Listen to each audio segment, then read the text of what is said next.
Ingat ya teman-teman, kita ini cuma punya 2 tangan saja.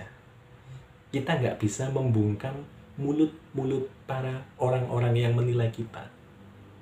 Tetapi dengan kedua tangan kita ini, kita cukup menutup telinga dan terus mengejar apa yang kita cita-cita.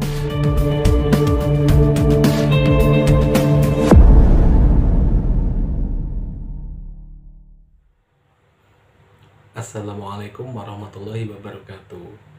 Kembali lagi bersama saya di Bagus Zakaria Channel. Oke teman-teman, di video kali ini saya akan membahas tentang apa saja sih yang membuat kita itu merasa tidak percaya diri. Terkadang beberapa faktor ya, itu menyebabkan kita itu hilang rasa kepercayaan diri kita. Lah, setelah saya beberapa kali mempelajari, ternyata ada beberapa sih memang faktor yang menyebabkan kita itu hilang rasa kepercayaan diri kita. Apa saja itu? Nah, kita simak bersama-sama ya teman-teman, jelasan dari saya.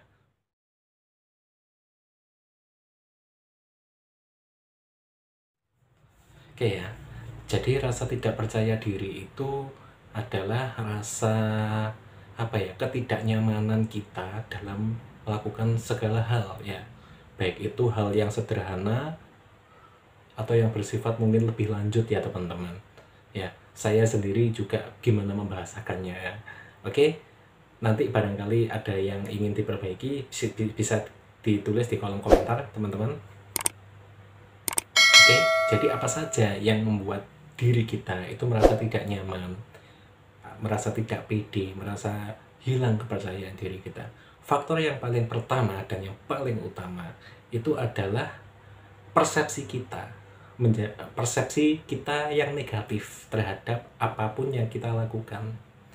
Jadi sebelum kita melakukan tindakan, kita sudah tidak percaya akan berhasil. Lah, ini adalah faktor yang paling utama membentuk kita ini menjadi pribadi yang pesimis, yang tidak percaya diri. Nah, kenapa kok demikian? Berarti kan teman-teman ya, kalau seandainya kita melakukan sesuatu, kita melakukan sebuah pekerjaan tanpa didasari keyakinan yang kuat, tanpa didasari mood yang kuat, maka apa yang kita kerjakan, apa yang kita lakukan, itu akan menjadi setengah-setengah. Sehingga hasil yang diharapkan pun tidak akan tercapai, sehingga kita merasa bersalah, merasa dikucilkan, merasa tidak berhasil, sehingga kita menurun rasa kepercayaan diri itu. Nah, ini seperti yang dulu pernah saya alami ya teman-teman. Nah, semoga tidak terjadi pada teman-teman sekalian. Yang kedua, ini mencoba berlari dari kesalahan dan mencoba membentengi kesalahan kita ini dengan aib orang lain. Nah, ini yang sangat berbahaya juga teman-teman. Jadi, apabila kita melakukan sebuah kesalahan atau apabila kita melakukan sebuah kekeliruan, kalau memang itu kita yang melakukan ya, kita harus bersikap dewasa, jangan malah melimpahkan kesalahan kita itu pada orang lain. Nah, ini berarti kita menyembunyikan diri. Yang ketiga, yaitu adanya sugesti-sugesti negatif pada diri kita sendiri. Nah, sugesti-sugesti negatif ini sangat banyak sekali juga teman-teman faktornya. Mungkin karena adanya saingan ya, persaingan dengan lawan kerja, atau mungkin rekan kerja, rivalitas bekerja. Sebenarnya teman-teman, itu semuanya adalah hal yang biasa. Kenapa kok saya bilang hal yang biasa? Ingat teman-teman ya, kita ini adalah manusia, makhluk sosial. Kita butuh orang lain, begitupun orang lain juga pasti akan butuh kita. Maka kita munculkan sugesti-sugesti yang positif. Kenapa kok ada seperti itu? Karena dengan adanya sugesti positif, kita lebih bisa membuka hati, menerima masukan, menerima kritik, dan akan menjadi pribadi yang lebih baik. Itu teman-teman. Yang berikutnya, apa sih yang menyebabkan kita ini tidak percaya diri? Itu karena kita ini terlalu aman di dalam zona nyaman. Nah, ini banyak sekali terjadi pada teman-teman mungkin ya. Itu pun juga pernah terjadi pada saya. Jadi ketika saya sudah berada di zona nyaman, zona aman, saya merasa tenang di situ. Sehingga seperti halnya saya itu berada di dalam tempurung, kata di dalam tempurung, diibaratkan seperti itu. Karena apa ya? Kita nggak tahu persaingan di luar seperti apa. Kita tidak bisa mengukur kemampuan kita seperti apa. Kita hanya stuck di dalam sebuah frame, kemudian kita merasa akulah yang paling hebat. Nah, ini yang menyebabkan rasa tidak percaya diri. Kenapa?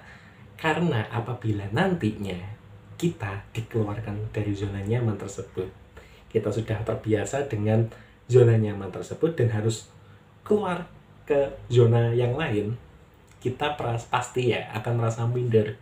Karena, oh ternyata banyak sekali ya. Oh ternyata banyak sekali ya. Untuk itu, saran dari saya, bersahabatlah dengan orang-orang yang ada di sekitar.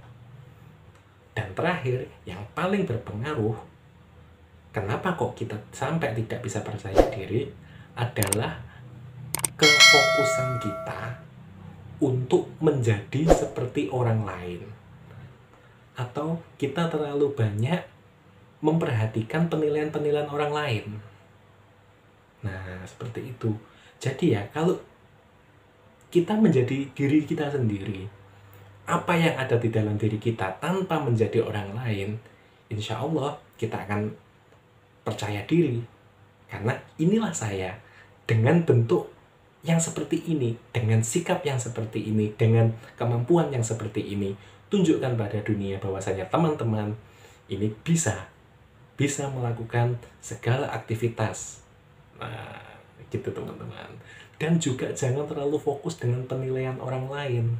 Karena gini teman-teman ya, kalau kita terlalu fokus penilaian orang lain, kita akan bingung. Kenapa kok kita bisa jadi bingung? Kita ini hanya satu, sedangkan yang menilai kita ini banyak.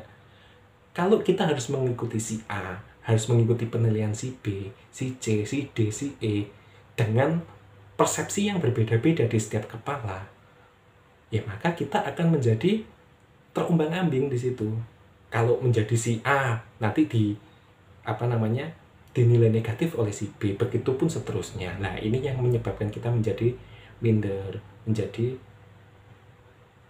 tidak percaya diri, seperti itu teman-teman. Nah, oleh karena itu, kita jangan terlalu memperhatikan juga. Boleh orang lain menilai kita, silakan orang lain menilai kita. Dengarkan kritik mereka, saran mereka. Tetapi ingat, kita harus memiliki prinsip yang kuat. Apa itu prinsip? Yaitu kita harus menjadi diri kita sendiri. Biarkan orang lain berkata apa. Ingat ya teman-teman, kita ini cuma punya 2 tangan saja. Kita nggak bisa membungkam mulut-mulut para orang-orang yang menilai kita. Tetapi dengan kedua tangan kita ini, kita cukup menutup telinga dan terus mengejar apa yang kita cita-citakan. Begitu teman-teman. Semoga bermanfaat ya video ini. Jangan lupa like, subscribe, comment, and share ke teman-teman semua, supaya video saya dapat terus memberikan wawasan-wawasan terkait motivasi, terkait mental health, kepercayaan diri, dan kesehatan-kesehatan yang lain. Semoga bermanfaat video dari saya. Kurang lebihnya saya mohon maaf. Saya akhiri. Assalamualaikum warahmatullahi wabarakatuh.